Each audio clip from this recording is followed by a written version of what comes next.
Yo, what is up, guys? Today we're going to be reacting to Food Theory. Your bananas are radioactive.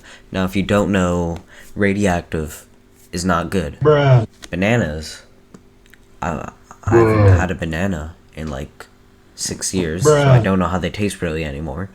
And that's not good, so I don't really know what I'm expecting. I do know from an old TV show called Atoms and everything, they did mention that like bananas are like fake now, like they're genetically modified, so that might be the reason. That's what I'm guessing, but who knows? We don't know what's gonna go on unless you do, and if you do, why are you here?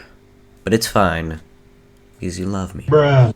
Let's just get right to it. Do you know that bananas are radioactive? Yeah, I didn't either until recently. Turns out they're so radioactive that they regularly set off alarms at customs and border control checkpoints. There's even a unit of measuring radiation named after them, the BED, or banana equivalent dose. So today, I think it's time that we had a very serious talk about the radiation that's happening in your kitchen, cause not to worry you or anything, but the most dangerous thing in there might just be your fruit bowl.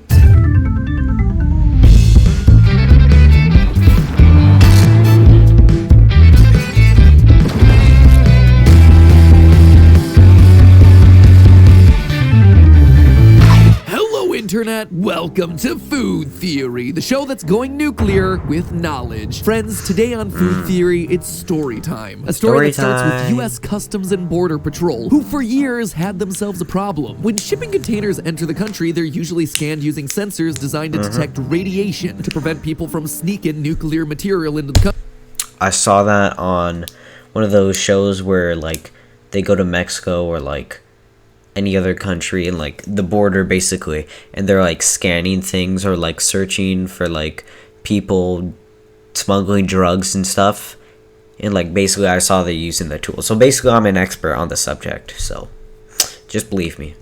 Country. Please. No more radiation for us. We have enough. Thank you very much. And when they do detect high levels of radiation in a shipping container, they launch a full-blown investigation to inspect the cargo and make sure that nothing funny is going on. Except very often, something funny was going on. Most of the containers that tripped radiation alarms turned out to be full of bananas, which wound up costing them millions of dollars in wasted investigation. Eventually, they worked out a way to differentiate bananas from uranium, but still, why was this happening in the first place? Well, here's the thing. While the U.S. has yet to find a banana bomb, the bananas were, in fact, radioactive. Radioactive enough to trip the alarms legitimately. And sure, while U.S. Customs and Border Control isn't worried about those bananas entering the country, should we be worried about those bananas entering our bodies? How big of a concern is radiation in the kitchen? Could our fruit bowl be hazardous? It turns out the answer is yes. Your fruit bowl may indeed be the most dangerous thing in your kitchen, but to understand why and what level of threat this thing poses,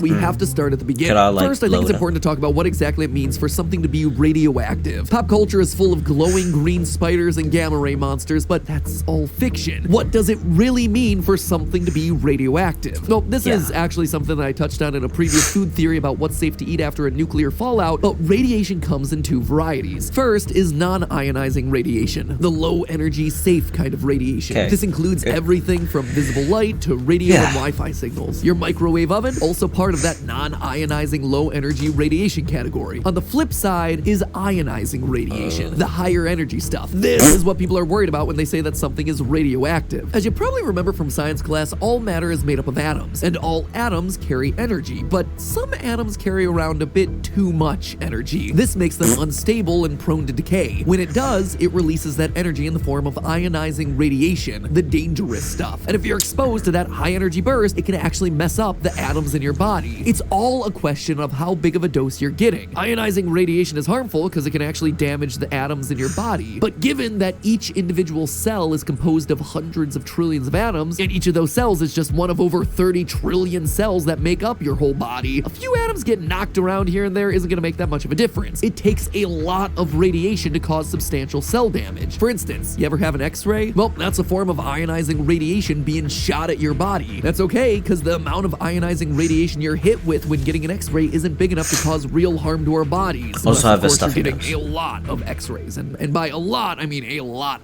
According to the American College of Radiology, the recommended safe level of diagnostic radiation exposure for a single lifetime is equivalent to about 10,000 chest X-rays or 20,000 dental X-rays. Now, I don't care how bad your teeth are, some tells me that you're not going to need that amount of dental work. But even if you never get an X-ray in your life, you're still being exposed to ionizing radiation all the time in incredibly small doses from radioactive minerals in your environment. This is often described as background radiation, and this isn't the sort of thing that you can escape by going off the grid and living in the woods. It's just a natural thing because some of the minerals in the soil contain super low levels of naturally occurring radioactivity, which brings us finally back to bananas. Bananas are packed with potassium. A typical banana boasts a whopping 422 milligrams of potassium, and a tiny fraction of all potassium atoms, around 1 in 8,500. Search it up. CINNABARTORBORNITE. Or the unstable radioactive isotope I'm not gonna tell you what it is. Now, 1 in every 8,500 atoms might seem like a small number, and it is. But remember, a typical banana has 6.5 times 10 to the 21st potassium atoms. That is 6.5 billion atoms times a trillion. Every second, hundreds of potassium atoms in that banana are decaying, producing ionizing radiation. And that's why when you're dealing with shipping containers that hold over 500 million bananas, you get enough radiation to trip sensors designed to detect nuclear material. But okay, that's 500 million bananas. How much radiation are we really looking at from a single one? Not much, to be honest. It's roughly 1% of what you get from background radiation in a typical day. Now, could you die from the radiation inside of a banana? Sure. Theoretically, you could absorb a lethal dose of banana radiation if you ate like 50 million bananas. That's not an exaggeration, by the way. A banana has 1/10,000,000th of a sievert, the standard unit of radiation. And exposure levels around 5 sieverts is lethal. So if you do the math, it's literally 50 million bananas, 13 million pounds of food, I think you would die. Kilos. Real quick, I think you would die from like your stomach's exploding, everything going wrong, nutrients, not by radiation. By like the first few thousand, you'd be pretty bad. So.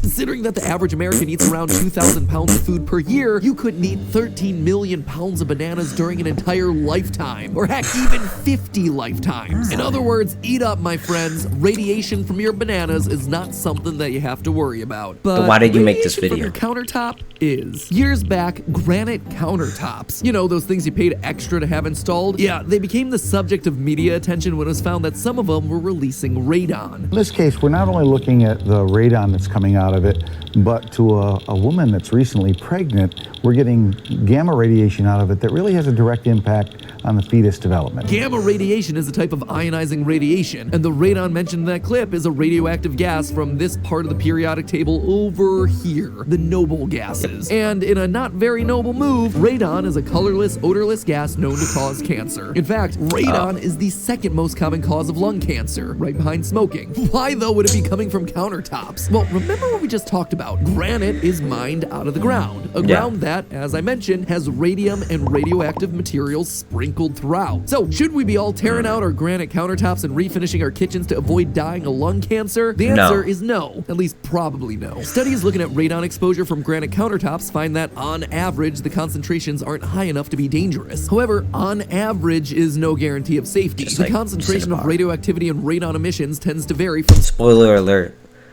Toraburnite and cinnabar are radioactive gems in minerals. I did a PowerPoint on them, so I hope you're proud of me because I got an A.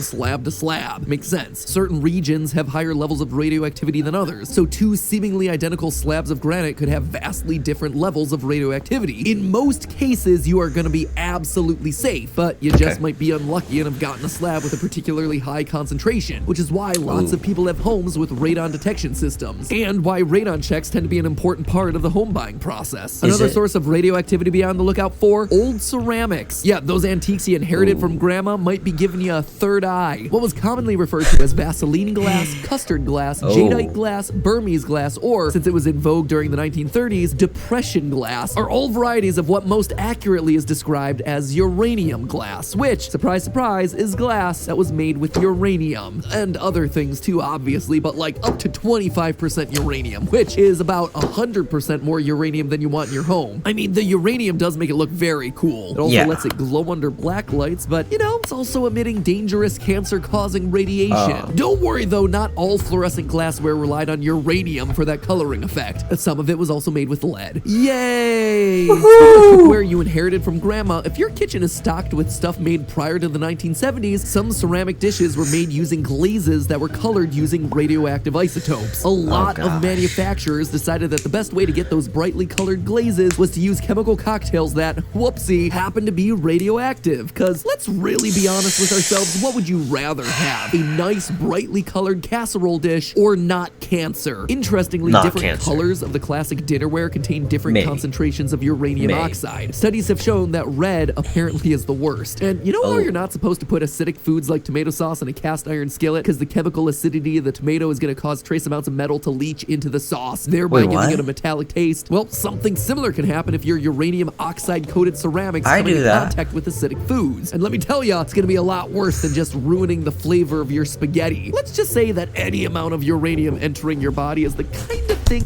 that you're gonna want to avoid. So if you're gonna eat off of these things, stay away from high acidity foods like spaghetti or blueberry cobbler. Or you know what, better yet, just trash them. I don't think grandma's gonna mind. Inheriting cancer plates is probably not a legacy worth passing on, no matter how much sentimental value they might carry. So like I said at the beginning of this episode, your fruit bowl is probably the most dangerous thing in your kitchen. Is not it though? the bananas inside the bowl, even though they are radioactive, but the bowl itself. Oh yeah, and also your countertop. Or you can always go the safest route and just not eat in your kitchen. Treat yourself to a radioactivity-free lunch. And hey, while you're at it, make sure you're getting even more free stuff out of that lunch by scanning your receipt using our sponsor for today's...